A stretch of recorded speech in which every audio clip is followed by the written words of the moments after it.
Joining me now is former Florida Congressman Colonel Allen West. Colonel, come into this. Isn't this about celebrating the strength of our democracy and each other? So my question to you is, will this Democrat boycott hurt or help these lawmakers? Well, I think that it will end up hurting the Democrats, Liz. It's good to be with you, especially as we move forward. What the Democrats that are refusing to go to the inauguration are saying is that they're turning their back on our constitutional republic.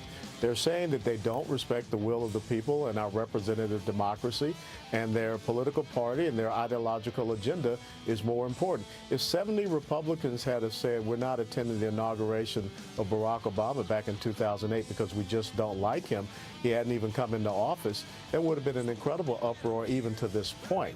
But what you have to understand is that if the American people start to see the economic growth policies that will hit their pockets, when they start to feel that they are safe and secure again, if the Democrats continue to stand as obstructionists to this, they will pay a huge price in the midterm elections of 2018. Colonel, isn't there a flip side for the Democrats here, too? Shouldn't they just show up? Shouldn't they show up just to show that they are ready to fight for what they believe in? Well, they think that in not showing up is the way that they show that they are fighting. But, you know, it comes to the question, Liz, what are they fighting for?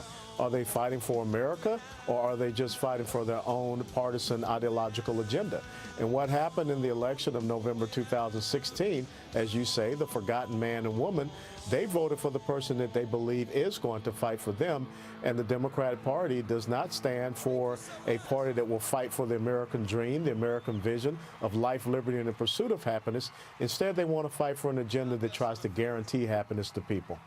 You know, now we had a number of cabinet nominee hearings today. Rick Perry and Steve Mnuchin as Treasury Secretary. But with Rick Perry as Energy Secretary, there's yet another media backlash, this time against the New York Times, facing harsh criticism, Colonel, after admitting it only had one source for a negative report about Governor Rick Perry. Basically, this one source was quoted as that Rick Perry initially misunderstood what the job of Energy Secretary even was, and I think that source is dialing back on that quote. So one source quoting going on. I mean, is this media bias going to continue throughout Trump's presidency? What do you think? Well, of course it's going to continue because they did not get the memo. And when you read about the story of what happened with former governor of Texas, Rick Perry, and the Department of Energy nominee, you will find that the person that they supposedly used as their source, he was not even part of the transition team when Governor Perry received the nomination from the president-elect. And furthermore, there's a quote from Governor Perry that clearly outlines that he understands the duties and scopes and responsibilities of being the Secretary of Energy.